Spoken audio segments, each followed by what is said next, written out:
What's the instruction?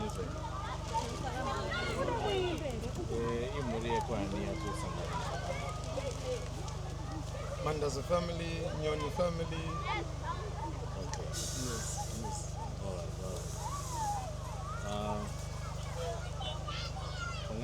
Came meeting since Sunday.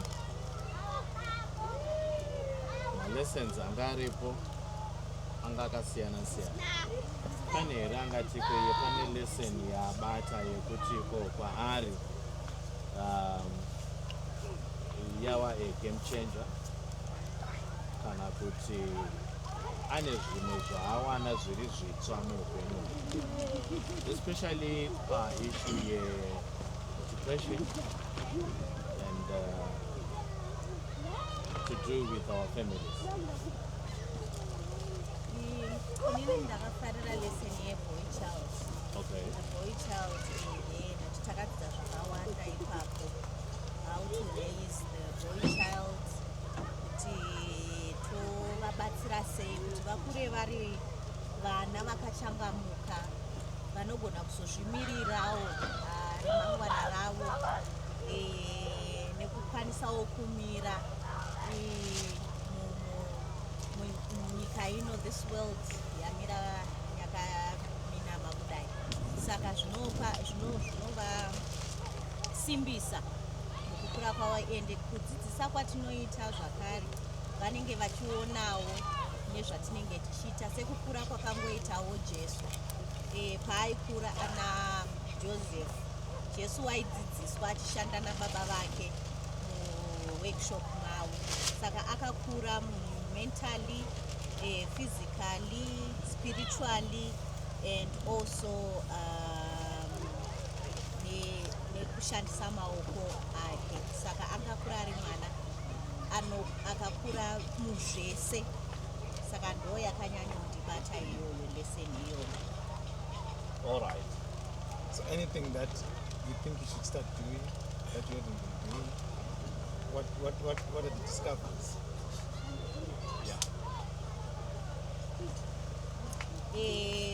Kubatsirana, to be involved in my son's life, or even all the children actually. Tinofanira kunge tiripo each and every step yekukura kwavo and be involved in their lives.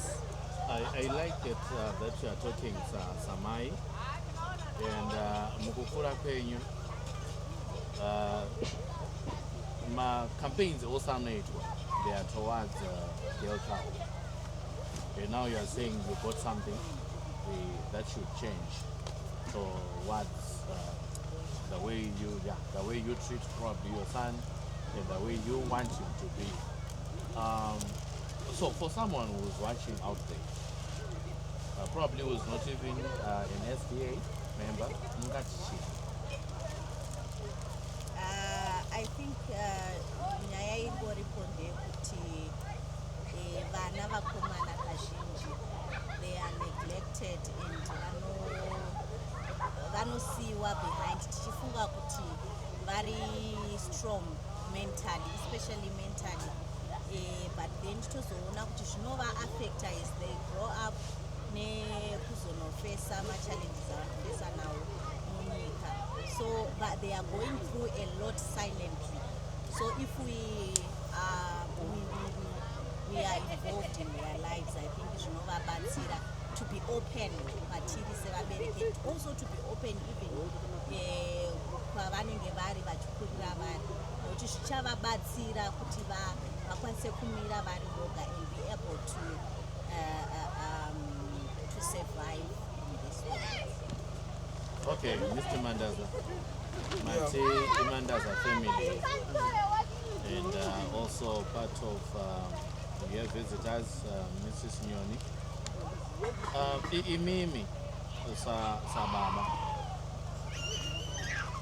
madzidzei mungati I think this should change towards the way ndichibatana mfana wangu kana the way I thought I was doing right. From now on, this is the way that I'm going to take. The biggest challenge I have I should be a good role model. And that's what I discovered. It creates more impact and influence, role modeling, than for me to say, Sunny, do this. I've realized that it's more of role modeling, and I'm taking up the challenge, and I'm going to work on it. Then the other discovery is that for our society to be better, I'm also saying this to people out there, even those who didn't make it. For our society to be better, we need to empower the boy child.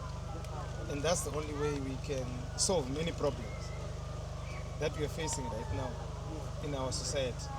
So we need to work together, Sana Baba, to empower these boys to be more responsible.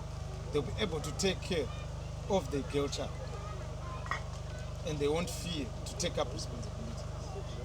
So yeah, in short, that's what I can say.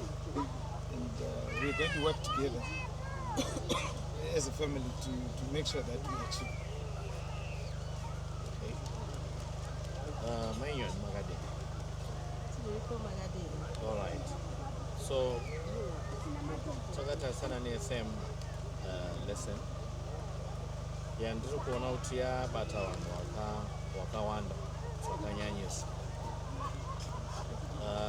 I understand mune mwana mukomana, of course musikana ariko, but would you say kutiko pama lessons emawana issue yepo ichild zviripo here zvamunoona sekutiko zvinogona kunge zvakubatsirai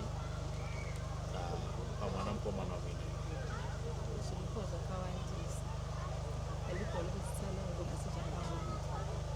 Okay, okukodwa ongakutsho ukuthi khona hayi lokhu sibili kungincedile kungaba yikuyini? Ngibona ngani njengoba senzele ngiyi-one nomntwana kumele ngibe so close nomntwana ukuthi ngikwanise i-communication yami layo i-improve, akwanise ukungitshela nami kwanise ukuthi ngimcorrect. Okay. So ngumntana akho lo seceleni kwakho? Yes.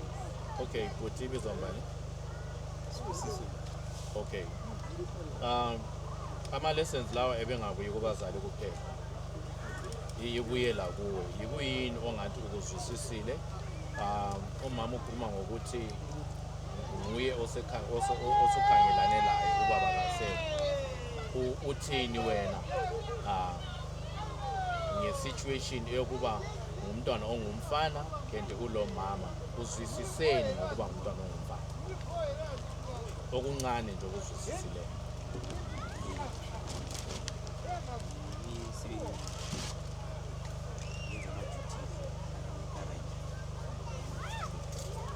Okay.